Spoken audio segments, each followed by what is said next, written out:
Manufacturing an Antichrist. Are y'all ready to find out who this really is? He's getting a lot of followers lately, but there's a reason for that. Let's go down the rabbit hole. And I'm telling you, you have to see this. There are many things on search engines you cannot find unless you know how to do the workarounds. Last night, I alleged that he was working for certain agencies, United States, Middle East, all over the place. He's not necessarily a fraud, I mean he is, but he's just doing a job that he was given. A job that he was forced into? It's very probable. Let me show you what I found. So let's start with the basics. As I told you last night, he didn't just pop out of nowhere. He's been making videos for years. But before that, he was making movies and documentaries. But the biggest thing that I see in this is the timing of the come up. You remember what happened last week with someone passing away? I really do wonder how someone who was failing at YouTube could get a global push. What's this behind me? He is the director of this movie, The Arrival, which goes into the Antichrist, the jaw, religion, and all of this stuff. And would you believe me if I didn't say he's trying to fuse the religions into one?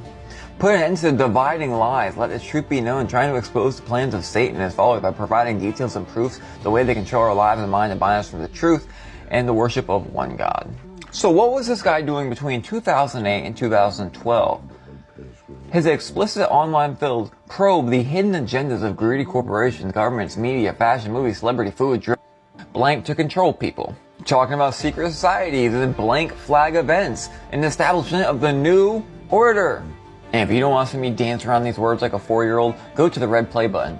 So now what we have is this guy who current day is trying to act like he's the offspring of the main characters of religion, so we should listen to him. He's also been exposing and whistleblowing at the same time making these documentaries on religion. Here's where it gets crazy.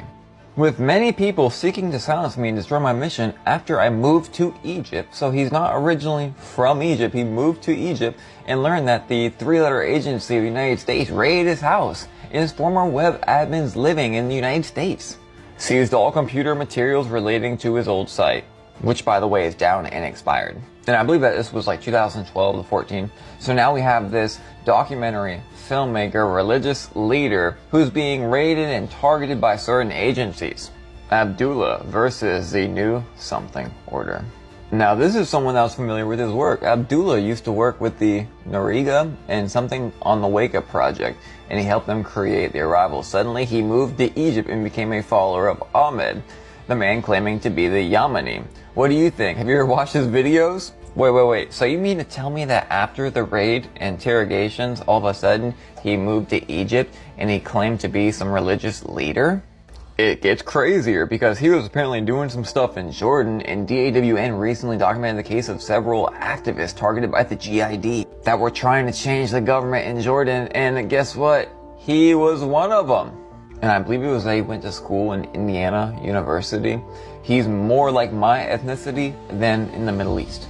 So we got two options. He was either deceived, then bribed, and overtaken by these 3-letter agencies, and 5-letter agencies, you know, over there. Or even his filmmaking and his story makes him seem more credible as if he was on our side. And by the way, if anyone falls for the religion fusion that he's trying to do, this is what their holy book describes their guy looks like. Be very careful who you listen to. And by the way, he says America is the Antichrist, right? Well, if you know what America really is, and if you realize that these agencies know a lot more than you do, especially about history, maybe you should tap into some historical commentary on the scripture from a couple hundred years ago. You might surprise yourself. Manufacturing an Antichrist. Are y'all ready to find out who this really is? So y'all in and out of New Orleans, y'all don't know what's going on? So y'all, I'm from New York, but my whole family's from the Caribbean. So I have a lot of friends and family that's in New Orleans because it's very similar cultures. So I see a lot of people talking about the vampires in New Orleans, and I'm kind of shocked that people don't know about this. Y'all ain't know there's vampires in New Orleans? So yes, there are vampires in the French Quarter, Bourbon Street. Be careful. Be careful. Be careful. So if you haven't watched all the other videos on TikTok, please do. Please go watch them. There's a reason why in the Quarter they don't play any bounce or, you know, typical music that, you know, you would hear in New Orleans. They're playing old school jazz and blues. That's what they like to hear. So be careful of those vampire bars and Even those people that's playing in costume and role play, some of them people is real. That's not a joke and that's not a game. Being that said, I see a lot of people talking about the New Orleans vampires, but what about the werewolf families? We ain't gonna talk about them? I don't want, New Orleans to come in my comments talking about I'm being too loud, but there's families of wolves, werewolves, shapeshifters. I'm confused why nobody talking about that. We obviously know there's witches. Everybody knows there's witches. Y'all starting to learn about the vampires and the vampire bar on Bourbon Street, but what about the werewolves? Who gonna start talking about that? I'm gonna leave the video right there. Y'all comment under. Let me know if you want me to do a part 2, but be careful if you're in New Orleans this year. Keep your eyes, your ears open, and especially don't be outside during witching hour if you're not about that life. Bye, y'all. Y'all, this is a creepy video coming out of New Orleans, Louisiana. This was captured by a woman and her girlfriends. They were just out enjoying the night, dancing, when a random man comes up to her and starts basically freaking on her. Didn't think anything of it until they saw his facial expressions, and it completely weirded them out. Tons of people are chiming in saying, you've met a New Orleans vampire or it's a demon. And honestly, looking at his facial expressions, truly terrifying. Take a look at this. Comment below and tell me what you think.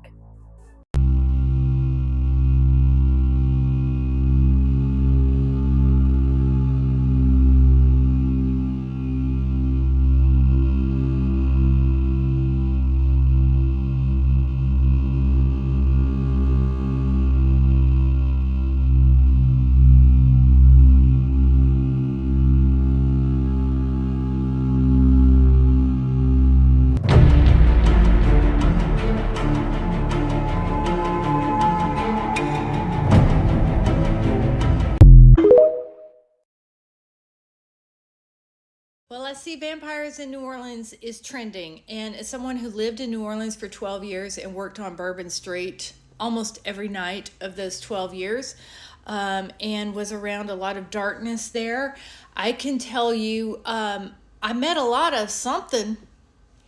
Vampires in particular. Anybody who told me they were a vampire? No. Did I meet the devil? Well, if you were around the early days of the House of Blues back in the day, you might know what I'm talking about.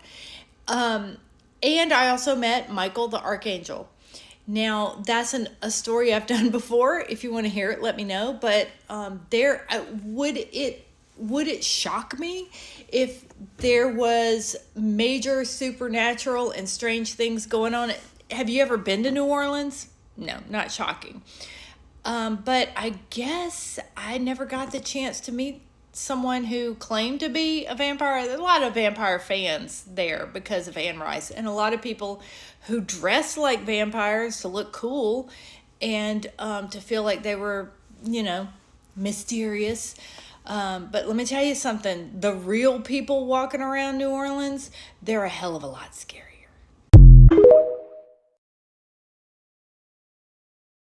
So, y'all saw what was floating over the ocean in Sydney, Australia this weekend, right?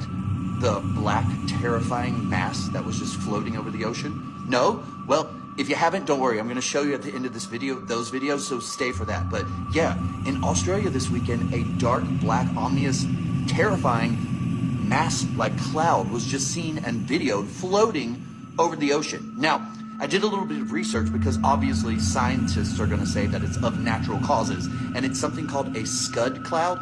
But I'm going to tell you what I believe. I believe it's a portal opening, and I believe it's something from another dimension breaking through. Now, you don't have to believe what I'm saying. You make up your own mind when you see the video. But the video looks very similar to other things that I've seen when I've been going down rabbit holes about portals opening. But I'm not here to tell you to believe one thing or another. You make up your mind. That's not my call. However, also in Australia, they just confirmed that they're building the world's first black box to record the demise and destruction of the Earth. So, over the weekend, coming out of Australia, we have this black-like cloud just floating over the ocean, you'll see, and now Australia is creating the world's black box that's going to record our destruction. Now, Remember, anything we talk about is for education, conversation, learning, and entertainment purposes only. So take what you will, leave what you don't want. That's not for me to decide your life. Now, watch the video and let me... Everybody's been so focused on those damn dire wolves being brought back from extinction that y'all missed something far more terrifying. Ready? Ready? Because of course you did. Nearly 1 million and living, 20 inches eggs found near underwater volcano. Because of course they were. Alright, let's get into it.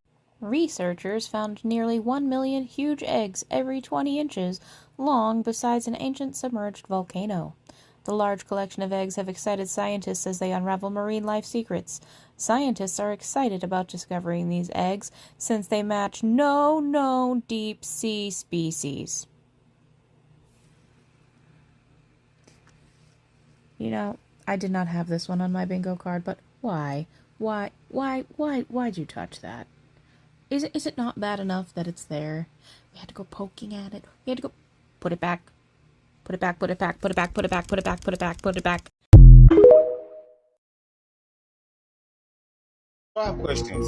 Underwater volcano releases a million 20-inch giant mysterious egg. Now they're saying giant because they're 1.5 feet to be exact, these eggs that are on this volcano. But I have questions like, what type of creature is laying eggs inside or on side of a volcano? Secondly, what type of giant creature is down here in this water laying eggs on the side of a volcano? Thirdly, why do we know this about a volcano, and why do we know this even is existing and happening? And this is too many character developments that's going on right now because my mind can't handle it. On top of that, they say it's not a stingray, so they don't know what it is. That's why they're saying that it's a mysterious egg.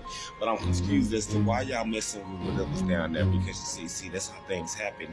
First off, y'all go down here, y'all mess with these eggs, y'all take one in, whatever's in this egg hatches in it, whatever comes up here, it gets us. I don't want it. I don't want it. So, one thing I never really understood is why nobody really talks about how expensive everything is right now. Like, we kind of just all go about our business thugging it out, when in reality, bro, like, the economy's terrible. The Canadian dollar is actually tanking. Like, it's $1.44 to every USD, which is insane. Not to mention the grocery store prices. Like, ever since the pandemic, I actually think meat prices have doubled. And then we have the Indians, which me personally, like, I don't really have a problem with them, but a lot of people do. Like, I actually feel the Indians are like the new black people or something. But back to my original point, being everything so expensive. I think the only solution to this, honestly, we gotta go on strike. Like actually. Like the way Canada Post went on strike, yeah, I feel like everyone has to just stop working. Because when you think about it, it's the working class that fuels the economy. But that'll never happen, let's be honest. So the only like real solution, we need more crash outs like Luigi. Like a lot more. Just taking mans out left and right. No, but no bullshit. Like, there's a shortage in affordable housing. Immigration has led to urban areas being overcrowded. I'm talking like the transit and healthcare systems. Oh, and the healthcare systems, bro. Like, the wait times are crazy and it's underfunded. And resources are stretched so thin. Not to mention, homelessness, all-time high. And violent crime, approaching all-time highs. So, yeah, we're cooked. Give me 5 minutes to tell you how dramatic yesterday's Canadian election was. You all know the background story, right? So the Conservatives were way ahead in the polls a few months ago. And then a certain orange freak in a certain neighboring country threatened to take over Canada and turn them into the 51st state under his rule. Like, what? Canada is a federal system with 10 provinces, and you want to squeeze them into one American state. Oh my god, that's stingy.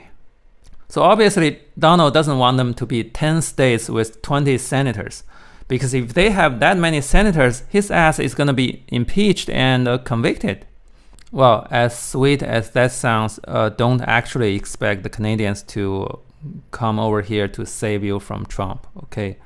There's no way they're gonna give up their good healthcare and good social programs just to join a stupid country of church-going gunslingers. Okay, they're too chill for that shit. Period.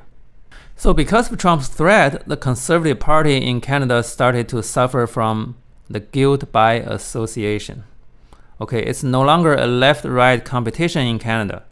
In many Canadian voters' eyes, any proximity to Trump is just borderline treason. You can't afford to have a national leader who buddies up with your national enemy. So the Conservatives, led by this populist pretty boy, I never figured out how to pronounce his name, but I guess I don't need to at this point. So they tried to distance themselves from Trump, but it was too late. So their support dropped by more than 20% in just 3 months. And by the way, in almost every other country, the main party on the right is normally labeled blue and the party on the left is labeled red. I don't know why America has to do everything reversely. So this is why you don't need to learn how to pronounce the conservative leader's name.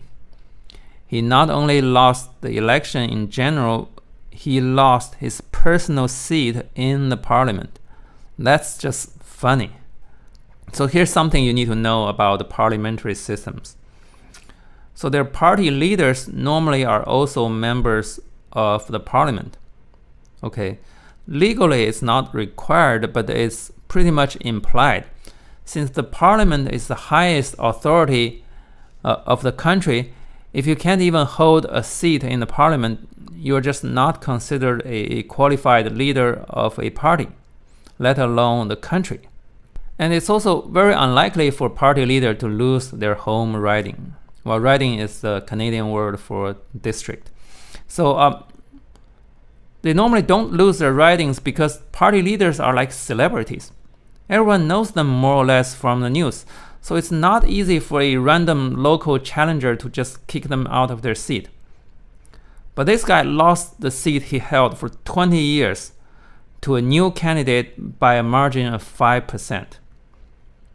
You have to really piss off some people to do that. And there's another collateral damage. So the third largest party, NDP, basically collapsed this time. Their number of seats dropped from 24 all the way to 7. And their party leader also lost his own riding. I don't know Canada well enough to say what the party did wrong, but I can say it has to do with something called strategic voting. You know, when stakes are low, or when the two largest parties are perceived as similar, people are more willing to give smaller parties a try. That's actually why Jill Stein keeps trying to make you believe that the Democrats and the Republicans are the same. Because smaller parties benefit from similarities between big parties. In Canada's case, smaller parties have a much easier time surviving compared to the American ones because they don't have a direct presidential election. So parties don't have to be big to play a role in a coalition government. So a lot of people just voted for smaller parties just to give it a try, because why not? But this time it's a little different. That crazy neighbor to the south made the stakes of the election super high and made the two Canadian parties look totally different. So a lot of people didn't want to leave their chance to coalition bargaining, and they wanted to secure the least risky guy by directly voting for a large party. In other words, they voted strategically to avoid wasted votes. And that's why both large parties, including the losing one, gained some votes at the expense of smaller parties. I didn't know if it's a good thing or a bad thing, but whatever it is, Trump did it by throwing Canada into a combative mental state. But finally, I should also mention how much I admire this guy. The result would not have been so clear-cut if the Liberals had chosen another leader. Mark Carney is the GOAT. I've never seen any US politicians with a resume as shiny as his. So when he led the Canadian Central Bank, he was so skillful that Canada was basically unscathed by the Great Recession. Think about it. And later he was invited to serve as the governor of the Bank of England to deal with the crisis from Brexit and COVID. So Basically, the British trusted a foreigner from a smaller economy to run their central bank during their biggest national crisis because he was just that good. Those are not normal jobs. Like being a president is not all that hard in my view, as long as you know what people to hire. But being a successful head of not one but two central banks, that's the most IQ intensive job I can imagine. The Canadians are just so lucky. I mean, it sucks that they have a shit neighbor, but at least they now have a good leader to deal with it. There are so many phantom numbers in that platform. But let's start with the approach.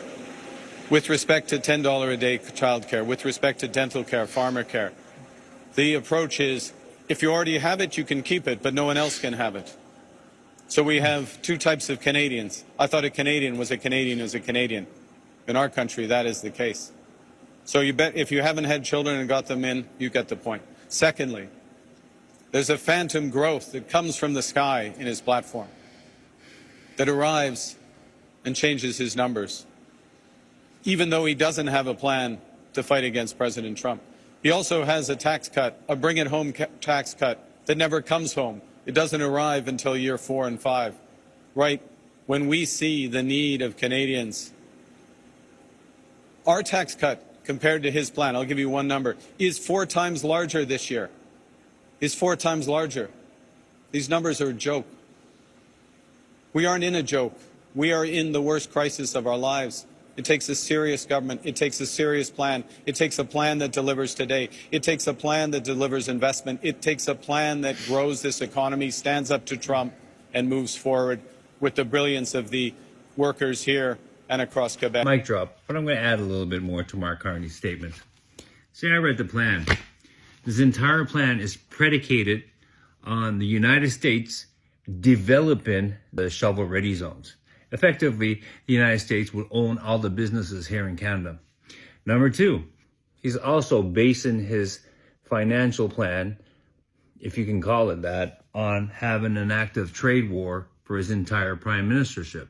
Number 3 is he's proposing to get rid of the industrial carbon tax, which will further make us dependent on the United States for trade and economy.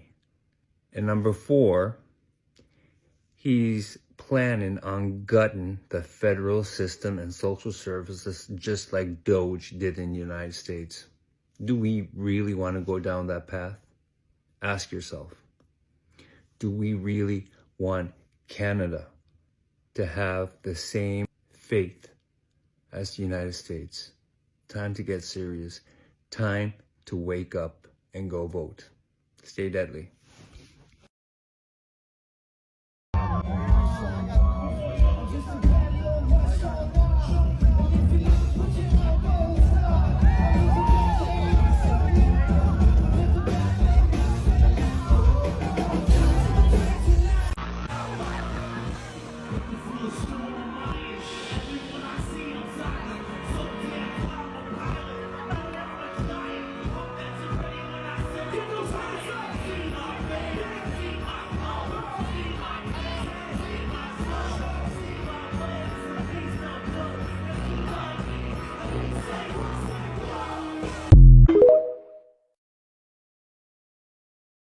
Man, China, slow y'all asses down.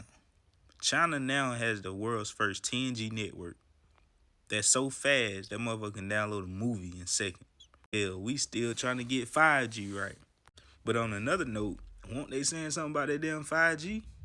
The 5G that it was putting out that time, saying like the radiation and shit that's coming from that motherfucker so powerful that it can, you know what I'm saying, fuck with people type shit. Just like your cell phone, like the radiation that's coming through your cell phone whenever you talking on it, you got it straight to your brain type shit. That's why I like to speak with a phone on speaker. Also, you know, people, you be all these germs and shit, you touching your phone. Now you got your phone on your face. Now you wondering why you ain't got good skin. Most reasons like that as well. But as far as the radiation that's coming off the phones, like you shouldn't like sleep with your phone in your bed with you charging as well. Like that's not good.